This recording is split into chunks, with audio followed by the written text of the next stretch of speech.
Yeah, come on. I like that, y'all. The H, the E, the Are you a L.I.V.E teacher? L.I.V.E teachers not only think outside of the box, they break the box. I like that, like that. The H, the E, Are you a L.I.V.E teacher? A L.I.V.E teacher is someone who never stops learning. We know that highly efficacious, efficient, and effective educators expect their students to succeed. Yes, y'all.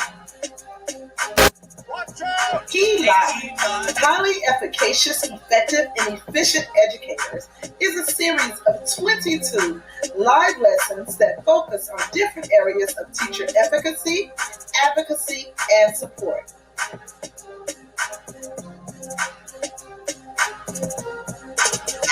L.I.V.E teacher brings fun into the classroom. L.I.V.E teachers bring excitement to the classroom. They welcome change into their classroom. They are masters of the subject and the content that they teach. And most importantly, they never stop learning. So again, I ask, are you a L.I.V.E teacher? We're excited that you can join us and stay tuned for our upcoming L.I.V.E lessons, and we look forward to learning and growing with you. Thank you.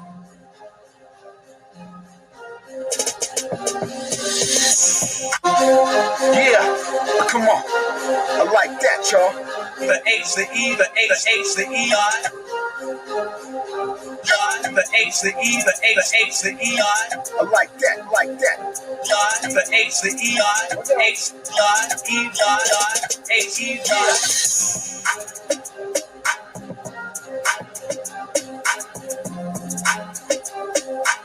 Heck yeah.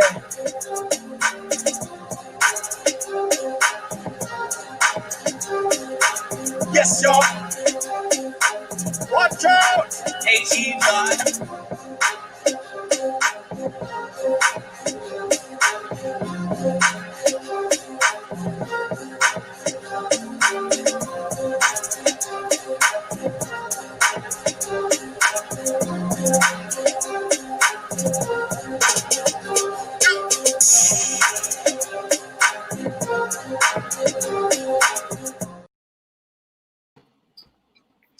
Good evening, everyone.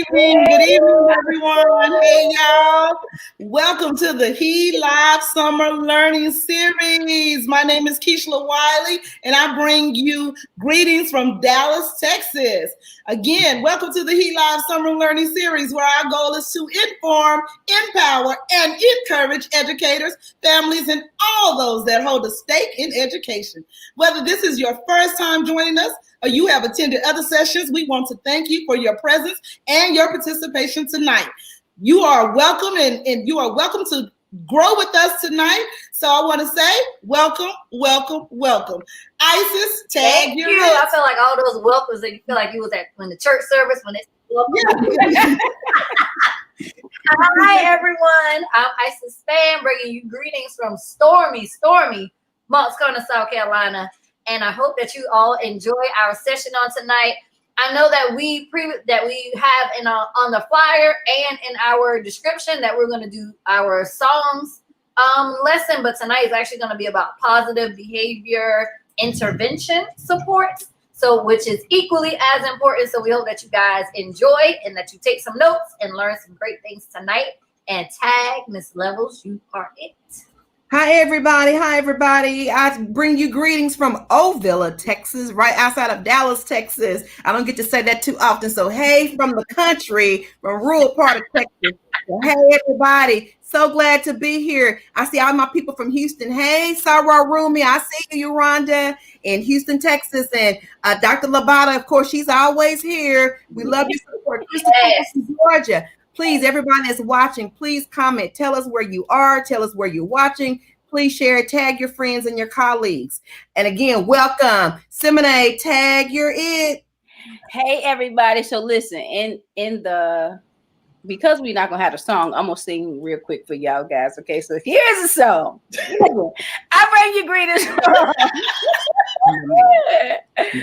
from College Park, Maryland, but I'm from North Carolina. So welcome again to everybody tonight. We are excited that you have tuned in with us. We really hope you enjoyed the recap on Tuesday. You know, that was something that we enjoyed doing for all of the presenters, and we look forward to everybody tonight. So tonight, I have the pleasure to introduce our next presenter tonight that's going to be talking about PBIS, Miss Denise Harrington. She began her teaching career in 1986. So I was 5, but she started in 1986. Wasn't even born.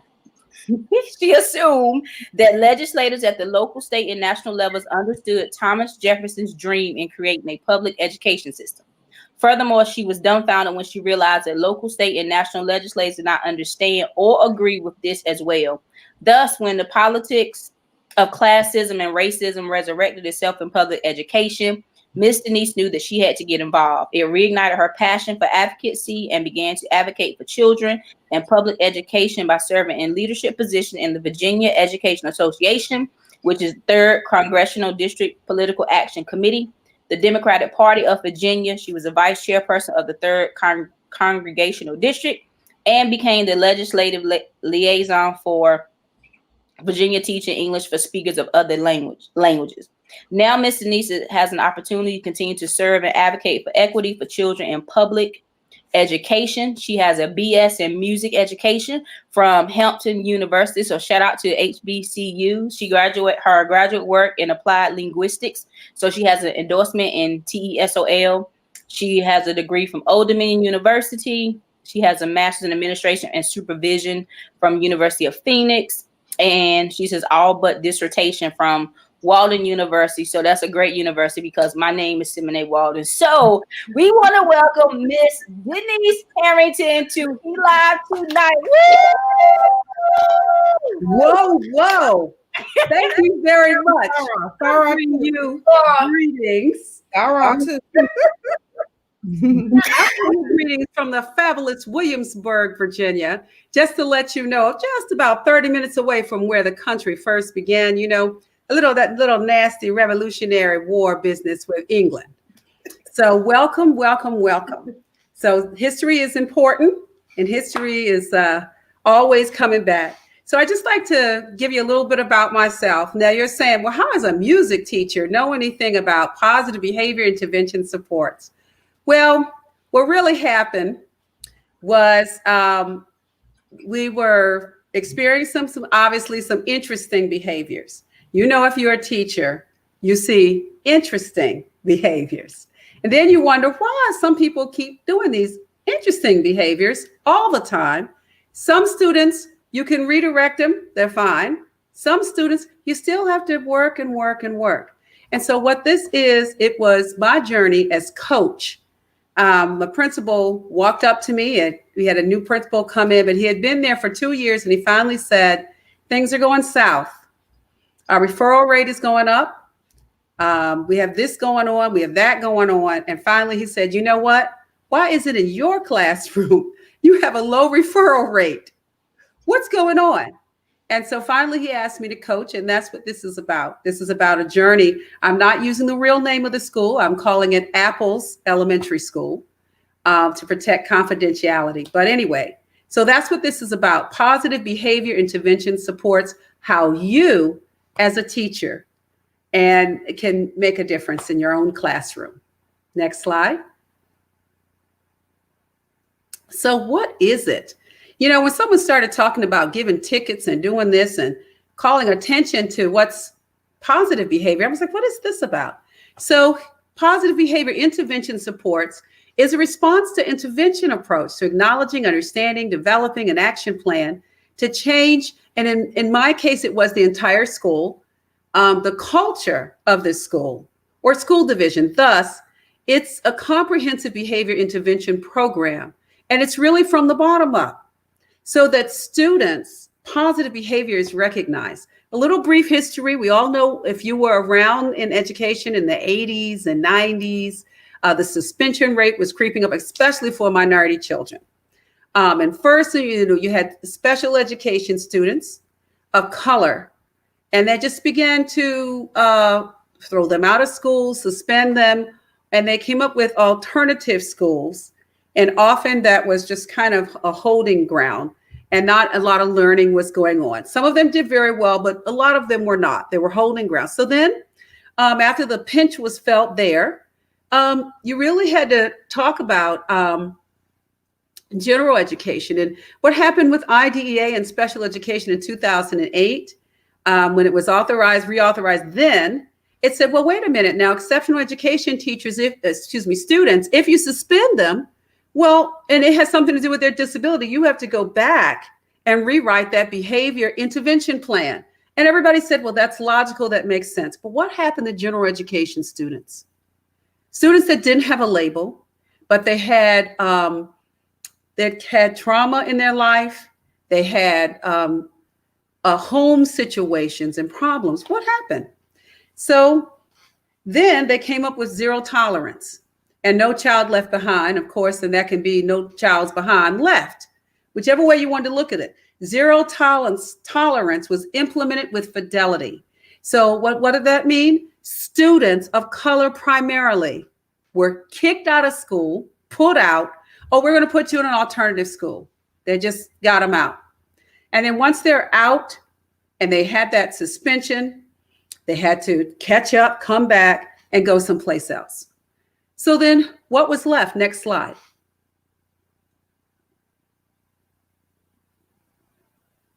Next slide. Apples Elementary School. So by the time we began to utilize this, people were doing it. I'd heard stuff about it and I thought, can it really work here? And a lot of us thought, well, maybe that works in that school district or that area or for that school. But do they understand what it's like to work with students that we teach? We love them. We form relationships, professional relationships with them.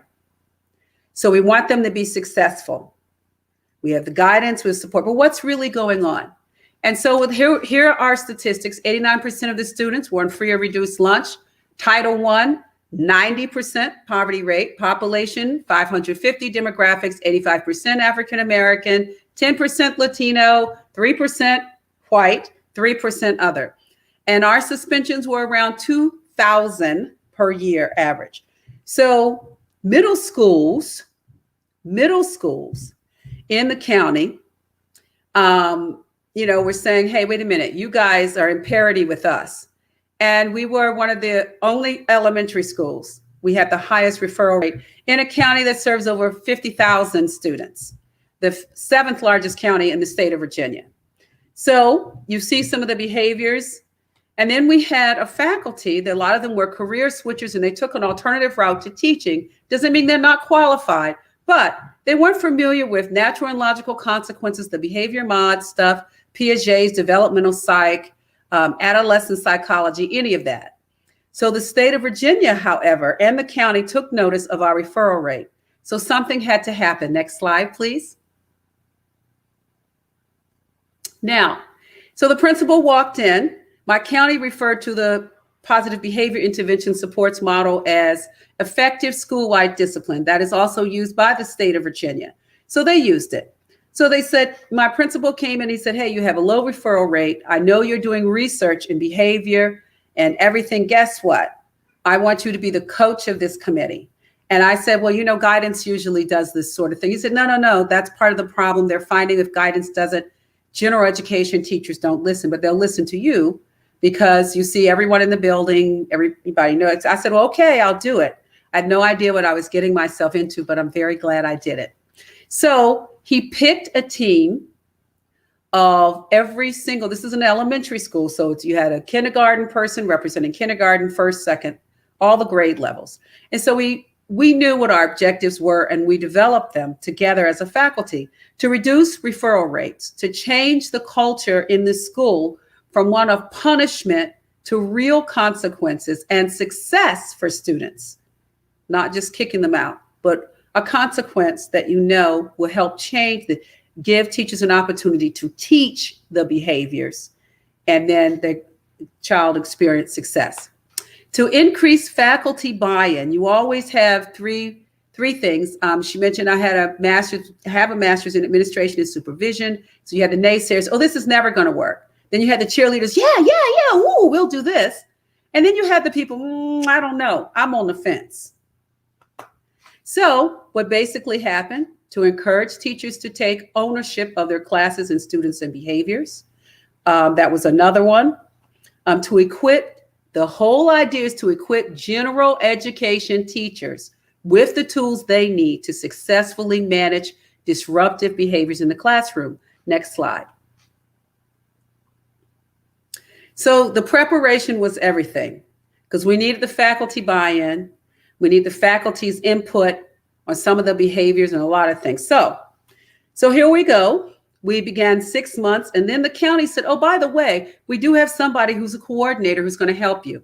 So once they came over and once I had support from Virginia Commonwealth University in Richmond, Virginia, very close to where my school division is, we knew we had a pair, we had a team, plus we had the teachers and one administrator served on that team. So that was great.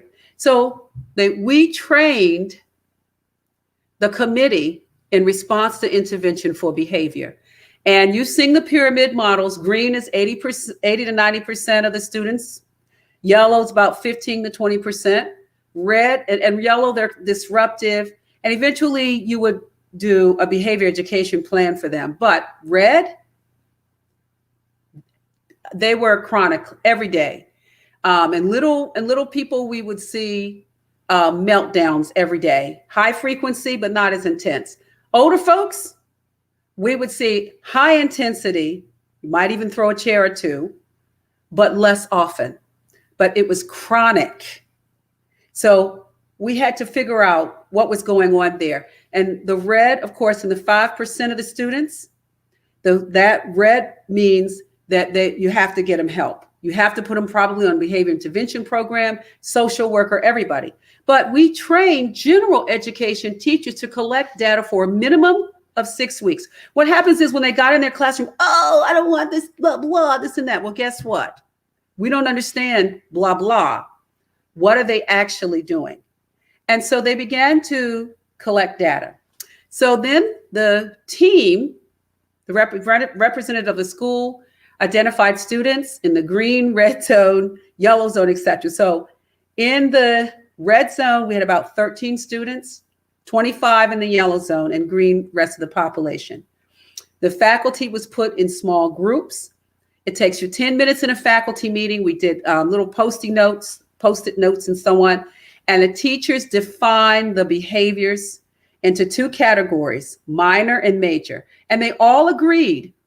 They said, well, if you're at this school and you don't like someone who blinks their eyes wrong or sucks their teeth or something, you're in the wrong place to work, which meant right away they were saying, we're going to take ownership and we're going to manage that. We're going to manage that behavior. And then, of course, major behaviors, obviously needing outside support. That's where your wraparound services come in, social worker, counselor, and you're always working with parents, because I started off talking about, some of the things. We'll get there. But anyway, so then we use Swiss data to keep track. I even redesigned the referral form based on what the faculty defined, and you'll see that a little later on. And then, and we created a referral form based on the faculty's behavior definitions. And the Gator, of course, we have rules based on your mascot. So that's nothing new. A lot of people do that. Next slide, please. Teacher leadership. And this is my favorite. One of the books in one of my programs, Connecting Teacher Leadership and School Improvement. We found right away, most of the time when people say school improvement, they always think academics, RTI, response intervention academics. Well, what about behavior? First thing we did was we had a presentation at back of school night. Oh, parents loved it. Oh, great. We gave a little booklet of this is what it is to the bus drivers, to parents. Bus drivers also got, since we were Gators, Gator Bucks. Introduction of Gator Bucks.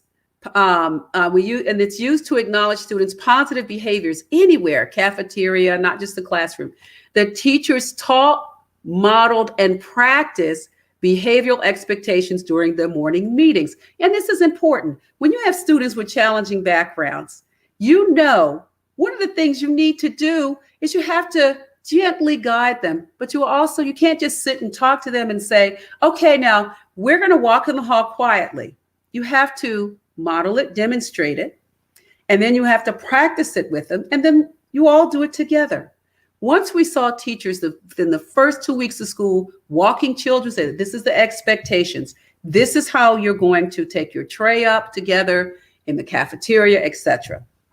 So after that, we had a form for if a student got a little disruptive or something happened, the teachers, again, if it's a minor behavior, a minor definition, they used a stop, think, and reflect form. It was full of pictures. So the teacher would just pull them aside and say, now, what did you really mean? Or did this happen?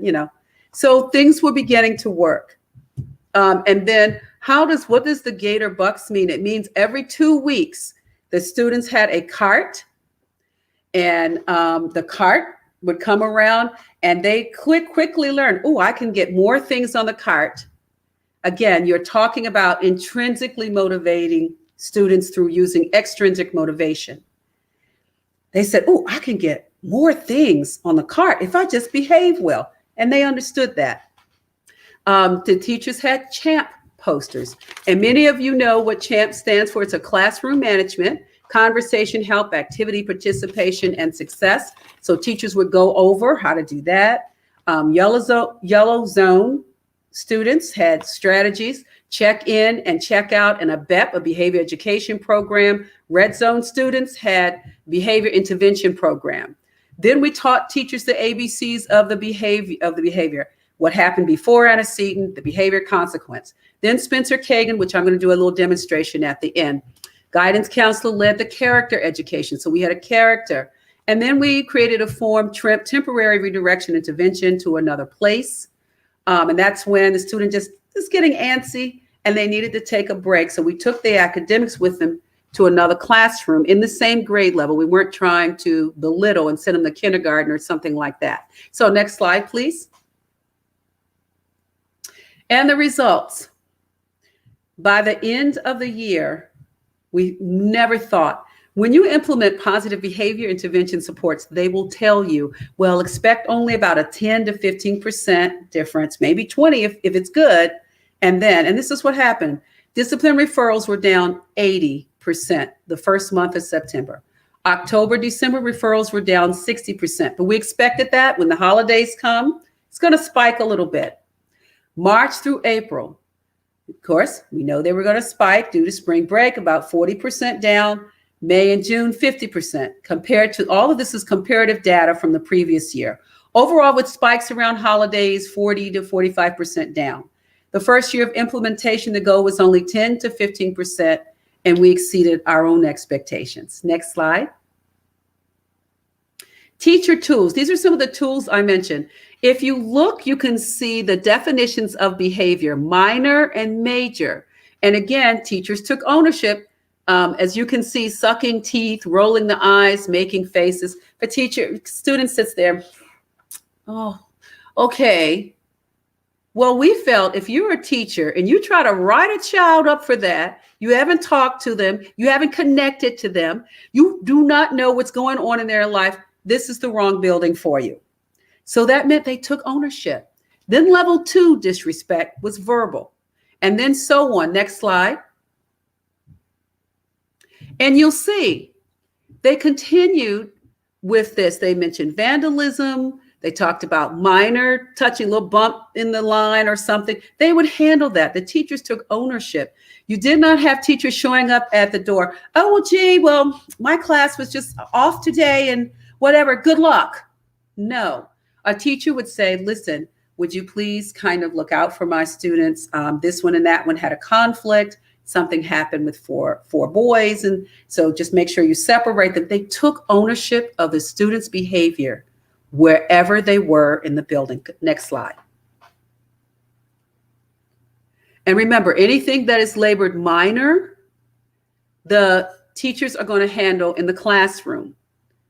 Anything that's labeled major, then that involved other people outside of the classroom. Next slide. We had dress code violations. We had lying, cheating, bullying, harassment, and that's on there because when I show you a quick glimpse of the behavior, the referral form that I created based on these teachers' recommendations, you'll understand. Next slide. We had a parent pledge to take an interest in my child's education by, and it was, when you work in an at-risk school, we know all children are at risk for succeeding. But when you work in an at-risk school, people live off cell phones and often the numbers change frequently. And we would have to call 4 relatives or best friends or something like that. And so the parents said, no, none of that. We want you to call us. Next slide. And then this is part of my letting you see some of the dialogue that went on. The team identified 13 students. You can see all that. This is an actual meeting. And then I had someone from the county who was an expert come in, and she taught on, did a workshop on tiered strategies workshop, the change process. Special educations get it. They know when they're dealing with autism, they have to create new pathways in the brain to change students. These students are general education students, and we're creating new pathways for success, avoiding power struggles, consequences that teach and not punish. I'm going to say it one more time. Consequences that teach and not punish. Next slide. And this is another thing that that was discussed in the meeting. With K2, high frequency, low intensity. With 3-5, low frequency and high intensity. Checklist for the appropriate behavior. We had top 3 misbehaviors and more, all other agenda item. Okay, so the rest of it, next slide. Thank you very much, Crystal. And this is what I want to get to. Everybody's heard of Spencer Kagan. They know about him. He's a psychologist. They know about him for academics. I only knew about him through behavior. He talks about his pillars, 3 pillars of all the, kind of an overview for him was making sure students know you're on the same side with them. You're not an adversary. Collaborative solutions, and then learn responsibilities, follow-ups, moments of disruption, prevention. What I really like is he talks about the 4 types of disruptions. He talks about aggressive. Okay, that's one way. So aggression, and then breaking the rules. I know I can just get by with do that. Confrontation. What you say? And then disengagement. I've had it. And the student puts their head on the desk. I've watched a child go through that, all because they got to school late and they wanted breakfast. And again, that goes back to Maslow's hierarchy of needs. But if your teacher has not had that basic training, and that's what happened. So then we have preventative measures for what Spencer Kagan refers to as the 7 positions. And I have seen this before, and I call it attention seeking. Okay, avoiding failure. And this one we see in a lot of students, especially with reading and math. If they've been allowed to slip more than 2 grade levels behind, we had one student, we were documenting, he always disrupted before reading. And then we found out there he was in 4th grade and he could only read on a 1st grade level. So he was new to our school and we got him up to, by the time he left in 5th grade, he was up to at least a 4th grade level. So we saw that. So avoiding failure, angry, control seeking, energetic, bored. And this one, socially uninformed, we often refer to someone who needs more home training or more home grooming. And sometimes you as the teacher are the only one they see who can help them. And so here's a little tidbits right here. This is the actual referral form that coincides with the teacher's wishes. This is a book. These are lesson plans. Our team created actual lesson plans. This one says restroom expectations. So children knew no matter where they were, that's the classroom one right here. They knew no matter wherever they were in the building, they had to behave. And these were our Gator rules right here. So you can see that. That was posted in every teacher's classroom. And then finally, I love this particular book right here. It says Positive Strategies for Students with Problem Behaviors. And they had tons of strategies for check-in and check-out, for behavior education programs, that's yellow zone, and then for chronically misbehaving students. And so champs, we had teachers that had posters that actually taught. The idea is teach the expectation.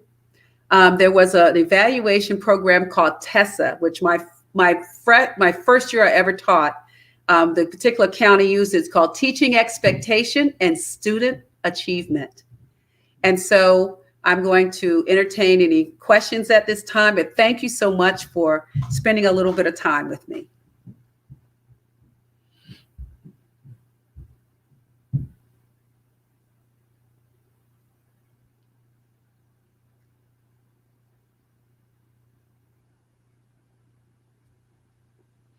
All righty. All right. Thank you so much, Ms. Harrington. You did such a great job with your presentation. One thing I love that you said was homeschooling versus home grooming. And you shared so much good information. And Shalonda Soror, she was one of our presenters at the very beginning. She's like, she's in like educational heaven right now. So she has thoroughly enjoyed this. And we thank you all so much for tuning in, putting your questions there.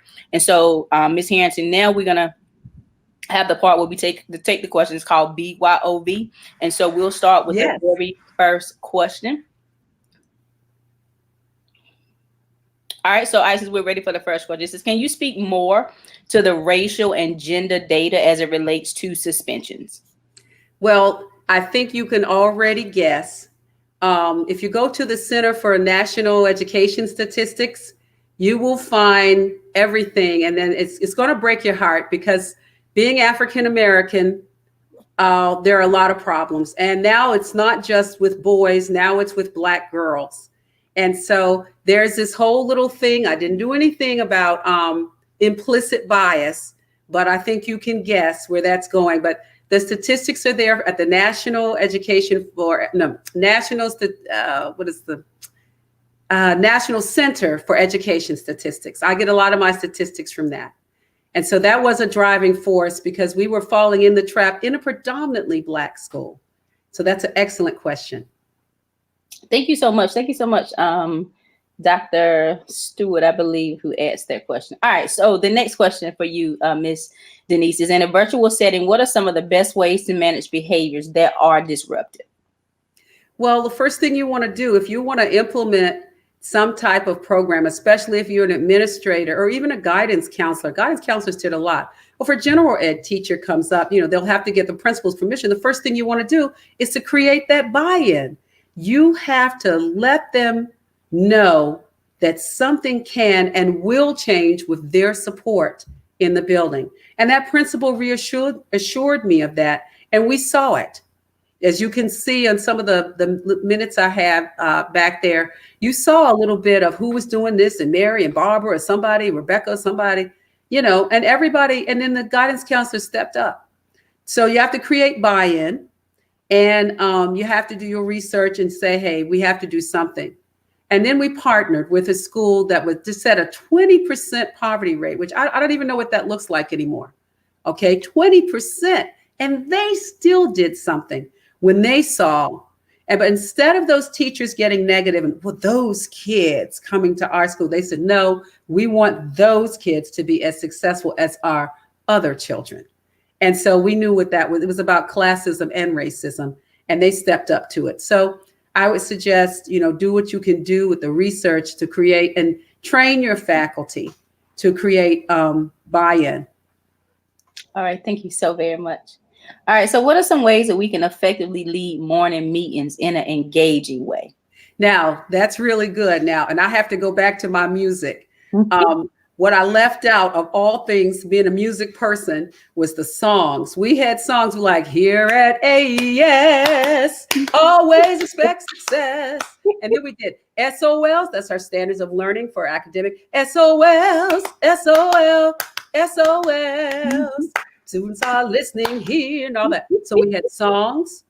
So morning meetings, we sang, we clapped, we played it over the loudspeaker. Now we have, the computer hookup and cable, all that, but we played that. And then the teachers would go right in morning meetings and say, okay, now, things got a little funky in the cafeteria. Y'all want to talk about it? Once the teachers have established that relationship, students will begin to see them. That's the, Spencer Kagan, you on the same side. And so on. So, and then finally one of them, I got a little bit mad at this one and I shouldn't have done. They're taking ownership in their own behavior. And then they're taking responsibility. So when in your morning meetings, jazz it up. Do some role play. Do a play of, okay, I'm going to be disruptive and so on. And let a student become the teacher. Oh boy, you'll see how quickly things change.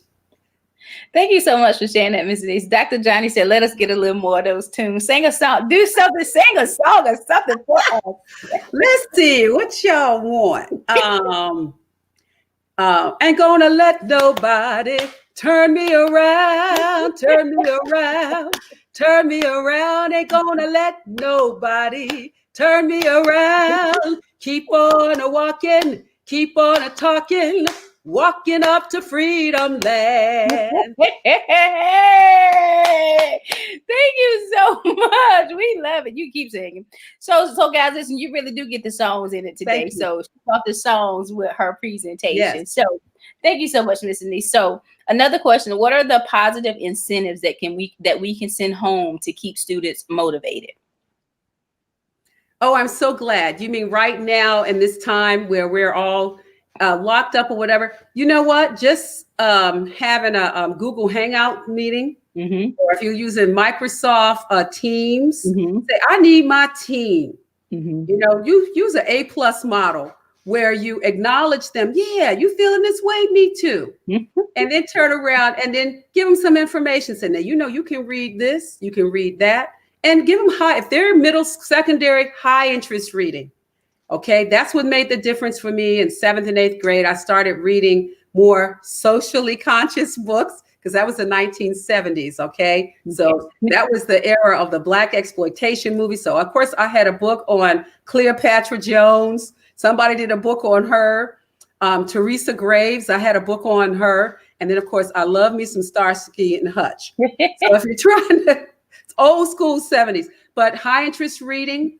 And then when you're trying to keep them interested and bonded with you, say, send me a shout out on Google Hangout or something. Have, make sure your school division is sanctioning it, but have, a place where you can go and you can still keep in touch. Let them know you care. Okay, thank you so much. So Miss Shalana says she has a music teacher. She knows a music teacher in Louisiana. His name is Mickey Smith Jr. He won a Grammy this year, and she's going to connect you. Oh, thank you. And Miss Lavetta said, can we get an audio recording of your playlist? Oh, sure. Sure. I will have to do that at some point. Yes. You want playlists of freedom songs or what specifically? We want a playlist of all your songs. Freedom songs, get going in the morning meeting songs. Okay, I will. And I created them. I got on the piano and made them up. I used gospel music. Mm-hmm. Here at AES, and I did clapping and moving. But that's what I did. I created them. But I'll be glad to record them for you, MP4, MP3, whatever, and do something like that. Sure. Wow, thank you so much. Isis, do we have any more questions before we? Oh, she said that was the last one. So, Miss Denise, you have done an amazing job tonight. Thank you so much for bringing your expertise, your love for music, and you were a perfect example of how it's interdisciplinary. Like you take love for music into the classroom and you also infuse it with discipline. So thank you so very much. We really appreciate it. Thank you. Thank you for giving me the opportunity. And I'm sorry about the change. Oh, no, you are absolutely fine. And I think this presentation was very well presented tonight and people are engaged. So we appreciate you so much. On behalf of the L.I.V.E team, we want to say thank you so much for being a presenter during the summer learning series. We appreciate you so much. Thank you for the information that you have shared. And I'm going to turn it back over to Keisla now so she can take us out to the next section. Thank you so much. Thank you. You're welcome. Well, thank you again, Miss Harrington. Guys, thank you for joining us tonight. We're not done quite yet, so stick around. We still have a few more things that we like to go through. If you have not filled out the survey, then please grab the survey link. We will see that shortly scrolling across the screen, and it's also located in the comments. So be sure to grab the survey link and send us your feedback. We definitely welcome your feedback. In addition, if you share with us that feedback, your name will be entered into a drawing for a Visa gift card. Speaking of a drawing for a Visa gift card, we're drawing 4 names tonight, as we did not draw any this past Tuesday. So these are names from Thursday and this past Tuesday. Let's see who our winners are. Congratulations to Bettina Pope. Congratulations. Also, congratulations to Melissa Crike. I hope I said that correctly. Melissa Crike. Congratulations, Melissa. And congratulations goes to, well, we're going to spin again. It landed on the name we just landed on, so we're going to spin that thing one more time. Our third winner is, really? We got to do it again, y'all. This is the same too. Hold on. Our third winner is Shannon Kelly. Hey! Shannon Kelly is also a teacher in my school. She's one of my teachers. I'm her principal. So congratulations, Miss Kelly. And our fourth winner is, dun, dun, dun, dun, it's us, L.I.V.E. No, one more time, y'all. You're the real and me and the real today. All right, here we go.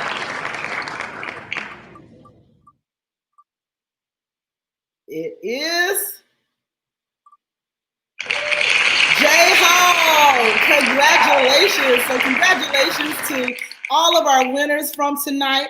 Guys, don't forget to join us next Tuesday, August 18th, as we welcome Miss Kimberly Bird, who will talk to us about culturally responsive trauma-informed practice. We look forward to hearing from Miss Kimberly. Also, next Thursday kicks off.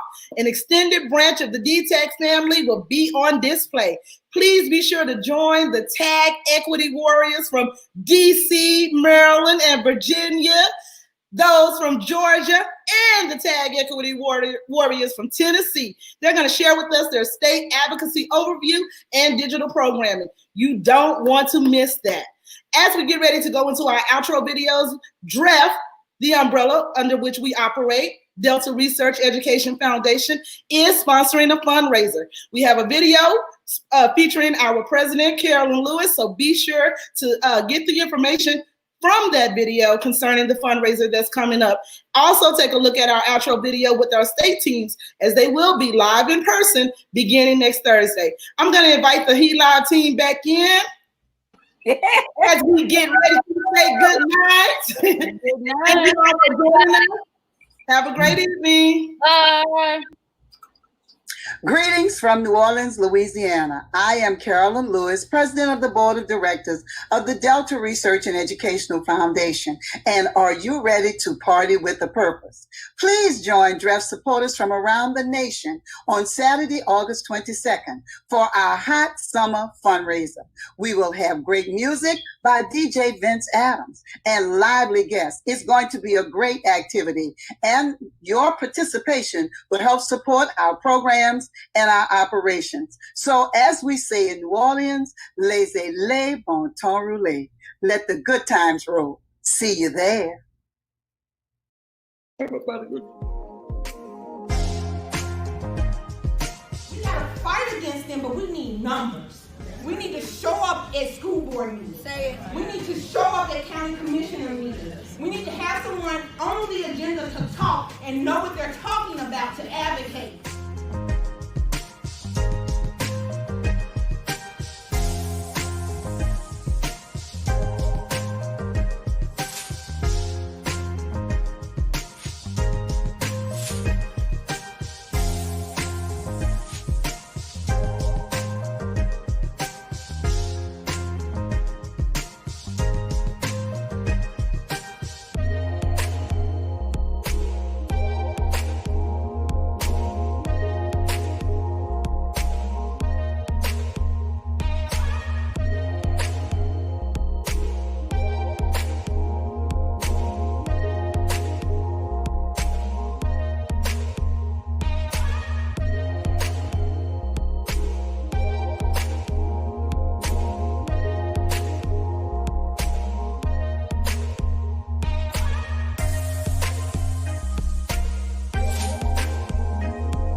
So that's the whole goal, just to be better, to come with the new knowledge, come with the new awareness,